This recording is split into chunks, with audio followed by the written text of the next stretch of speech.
ثاني راحت 1 2 3 4 5 6 و7 مدافعين. الديربي البيضاوي ينتهي بفوز الوداد الرياضي ب1-0 عن طريق باكاسو. قبل ما نتبعوا الهدف ديال باكاسو وردود الافعال سيرتو من مدرب الوداد بعد الفوز محمد بن شريفه، الانترو ورجعوا.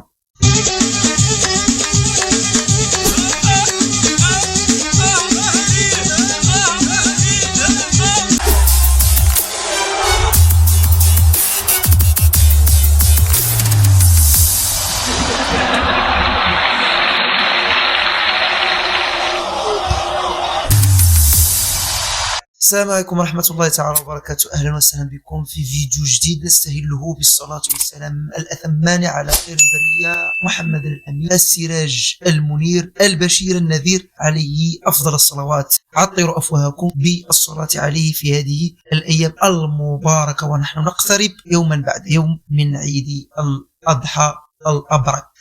أحبائي، وأنا أتحدث على الديربي البيضاوي الذي غابت عنه روح الجماهير لكن حضرت الندية في الميدان، وايضا كما قلت هدف باكاسو لصالح الوداد الرياضي. وسنعود الى هذه الحاله الفنيه في وسط هاله من المدافعين لفريق الرجاء الرياضي. استطاع باكاسو هنا ياتي من الخلف ويسجل عن طريق استغلال تمريرات من بوشتا الظهير الايسر لفريق الوداد الرياضي، وبالتالي هذا هو الهدف اليتيم في هذه المباراة. باكاسو الذي يغيب وعندما يحضر يوقع ويبصم على اداء جيد. اذا باكاسو هذا كان المهمش من طرف يعني المدربين اللي دازوا تعاقدوا مع الوداد، اخرهم يعني باتريس كارتيرون وايضا بن هاشم، ولكن عندما اتى حمود بن شريفه فهو يعرف القيمة الفنية لهذا اللاعب وتأثيره عندما يكون حاضرا. هدفين لهذا اللاعب باكاسو هذا الموسم كما يشير بيدي على الشاشة، وهنا الاحتفالية. لكن يا بدر بانون احنا غنرجعوا للحالة الفنية الدفاعية الخاصة في هذه الحالة بالضبط ديال الهدف وغندقوا فيها لأنها خصنا نوقفوا عليها. الحرار ومدرب هذا حمود بن شريفة صراحة يتبوأ الانتصار الثاني له فور تسليمه مقاليد تسليم فريق الوداد الرياضي. باكاسو سجدات الشكر لله على هذا الهدف الرائع جدا. كما قلت تمريره من زياش وكيف قرا الملعب، وهذا هو اللاعب كما قلت كيتسمى لاعب المفتاح. التمريره على طول هنا من بوشتا ضرب بها تقريبا 7 لاعبين في الدفاع. وسنعود الى هذه الحاله كما تفضلت وسندقق انطلاقا من زياش. ركزوا معي اخواني في هذه الحاله بالضبط، تمريره طوليه بشكل وهذا هو ما يمتاز به زياش، التمريرات العرضيه والرؤيه الشامله للملعب.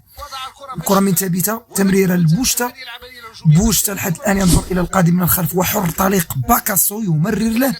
باكاسو على طول التسديد، وهذه حاله فنيه. راحت 1 2 3 4 5 6 و7 مدافعين في وسط يعني دربكة هذا، ويعني هذه حالة يجب موقفه عندها. كيف 7 لاعبين يضربوا بتمريرة واحدة من بوشتا؟ غريبة جدا، غريب أمر دفاع الفريق الرجاء الرياضي في هذه المباراة بالضبط.